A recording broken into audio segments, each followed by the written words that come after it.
Hello, my little ski bunny friends. How are you today? I hope you are well. Start of spring. It's very nice. But today we are here to pay tribute to a guy who loved snow. He's a champion who loved the mountains and loved his family. He loved going fast and jumping high. So let's tell this story in the oldest section of Crown Hill Cemetery. Some really cool ancient memorials. Robert Lloyd McLean was born in 1917 and grew up here in Colorado. Hot Sulphur Springs. They moved from Lander, Wyoming when he was 4 years old with parents George and Laura. He took to ski jumping and in contact with influential people like Horace Button, fellow jumper ski manufacturer Thor Griswold, and champion ski jumper Aunt Allie Throckmorton. Barney never missed a year skiing since 4 years old. He was known as the humble man of Hot Sulphur Springs. At 4 years old, Barney's father, well, Lloyd that is, because I'll tell you in a little bit how he got the nickname Barney. He made some little skis for Lloyd to start practicing on. And at 6 years old, he was skiing downhill on regular skis. At 13 years old, Barney still went by Lloyd. He won his first ski jumping championship. Later that year, Button noticed a resemblance in the bowed legs of McLean and pro jumper Barney O'Reilly. So the nickname Barney stuck, and McLean's success. In 1937, McLean married Margaret Wilson, a waitress and eventual ski model from Hot Springs, Arkansas. Margaret often told a humorous story about trying to attract Barney's attention outside a hotel where she worked. She succeeded, and he ended up driving his father's truck into the river. In 1941, Barney's ski career was put on hold due to the strike on Pearl Harbor. He joined the Army Air Corps and became a pilot. He never saw combat, but was sent to Canada to train other pilots in Arctic survival.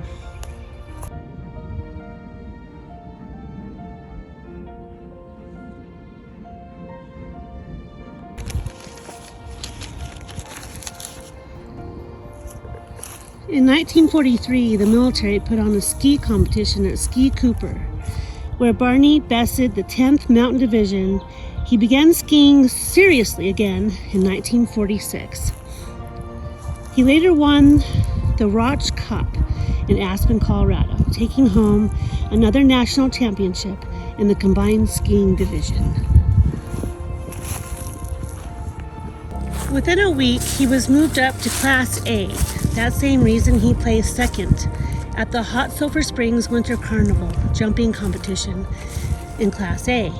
He then placed sixth at tryouts for the 1936 Olympic jumping squad in Salt Lake City, Utah. A week after the tryouts, he broke his leg in a jumping meet at Anaconda, Montana, spoiling his chances to make the Olympic team in Germany. His friends talked him into trying downhill and slalom racing. From that point on, jumping took a backseat. He won his first giant slalom at Berthoud Pass in 1937. In 1938, Mr. McLean placed 10th in the overall standings in the Merriman Cup race and third in the amateur division. He finished 7th in the Harriman Cup race and second to Dick Durant's in the Snow Cup race.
Many soldiers out here.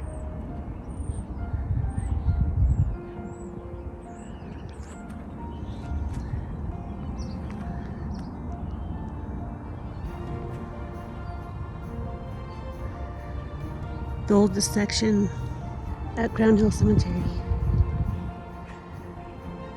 We're gonna look for some monuments and memorials they have here.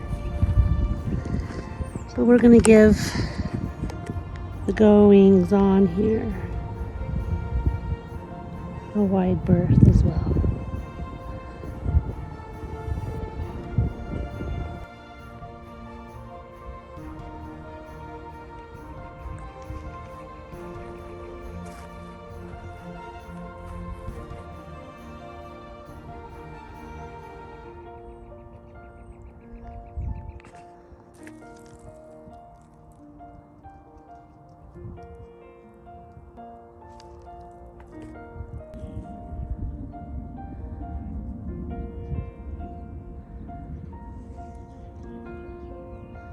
His first major victory came in 1942 with the Jeffers Cup race at Sun Valley, placing first slalom, first in downhill, and third in jumping to win the three-way combined. In the Eastern Downhill Slalom Championships at Mount Mansfield, Vermont, he placed first in downhill and second in slalom. He was first in downhill and third in slalom for the combined and won the Harriman Cup. In 1942, the national downhill and slalom were held in Yosemite, California. Barney won the 3 national amateur crowns and tied for the open slalom, placing third.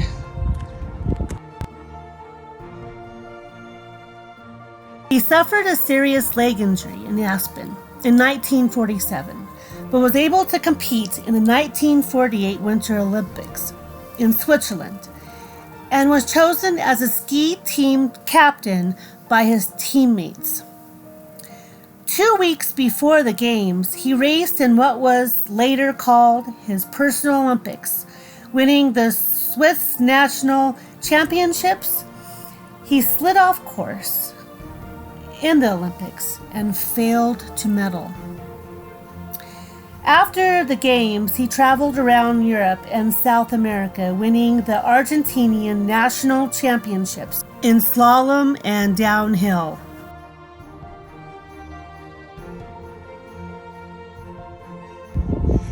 After retiring from competition, McLean became active in the Southern Rocky Mountain Ski Association, working with junior ski programs and course settings, including the men's giant slalom course, the 1960 Olympics in Squaw Valley, California.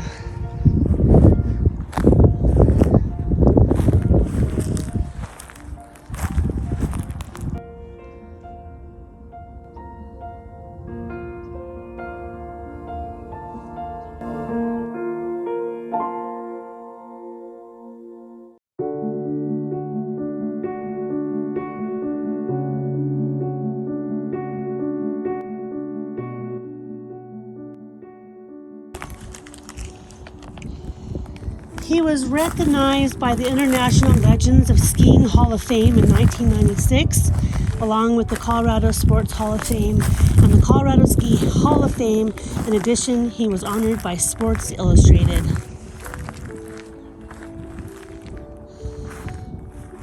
As one of Colorado's top athletes of the century, Barney McLean was elected to the U.S. National Ski Hall of Fame in 1959. After all, he won his first prize at 13, capturing the Western Boys Jumping Championships, winning every major race in North America. The Colorado Ski and Snowboard Hall of Fame, 1978. International Legend Skiing Legend by Ski Magazine, remaining active in the ski industry till his death at 84 of natural causes in Arvada, Colorado.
many soldiers out here.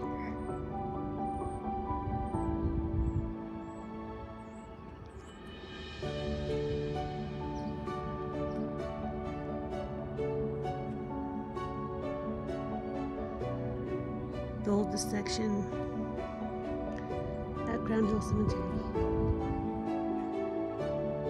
We're gonna look for some monuments and memorials they have here. So we're gonna give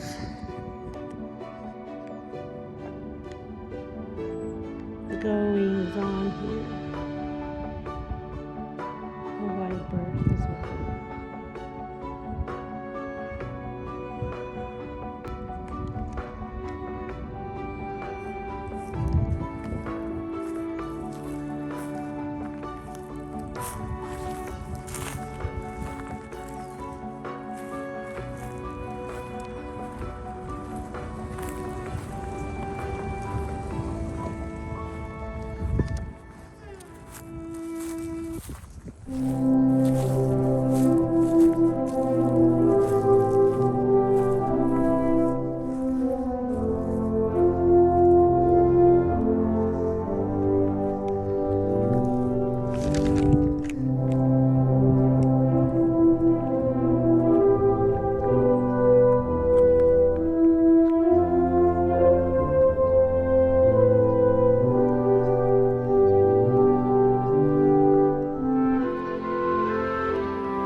Beautiful Crown Hill Cemetery, and we're going to walk this way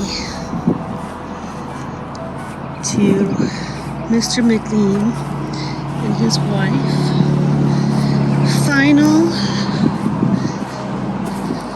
resting place.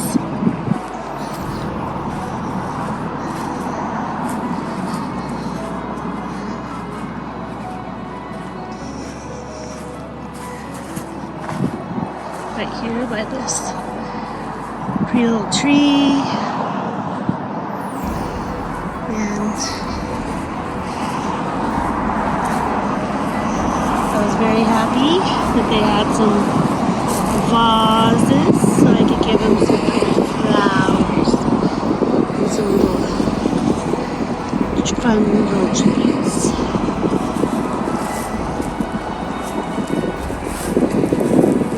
Wife Margaret and Wilson McLean, 1916 to 2012, a woman of grace, grit.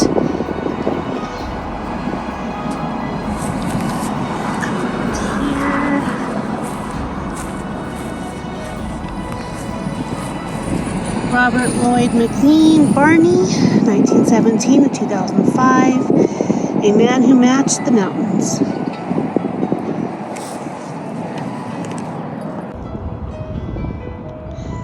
Barney never missed a year of skiing since 4 years old. He was known as a humble man of Hot Sulphur Springs.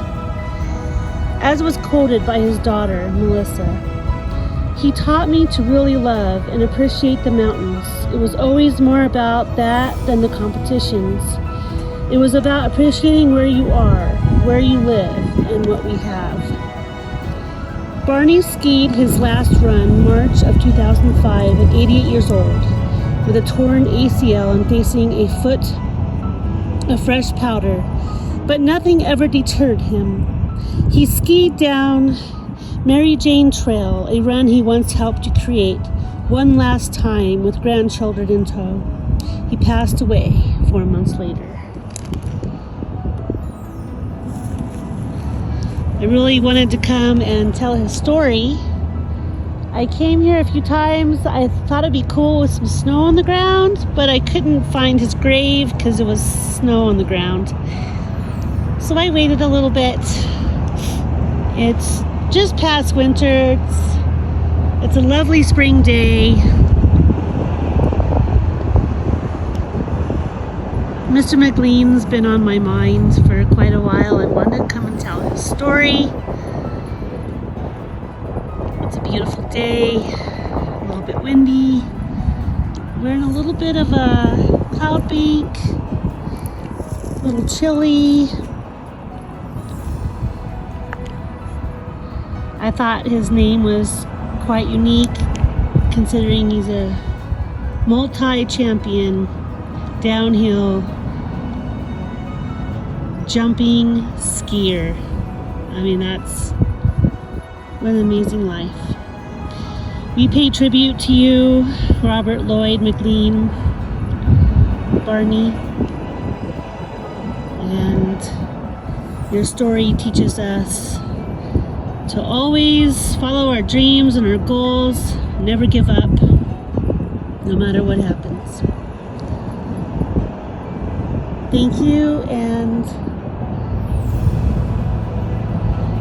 on to the next story, the next location.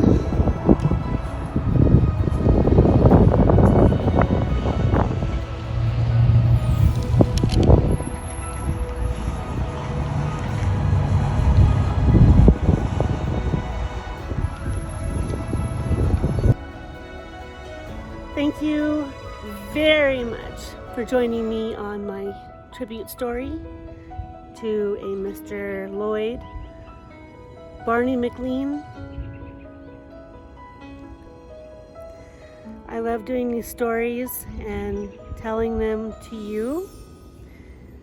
If you like these stories, please let me know in the comments below what you think of Mr. Barney McLean and what kind of stories you would like me to tell. I have some different ones coming up. It might be really fun and interesting. We'll always make it interesting and extraordinary, because those are the stories I find here on this beautiful day. Please like, share, and subscribe. It helps me a lot on my journalism journey. It's a long journey. It's a little arduous at times, but I love doing this, and I hope you love joining me on my travels and my adventures. So here we go. On to more.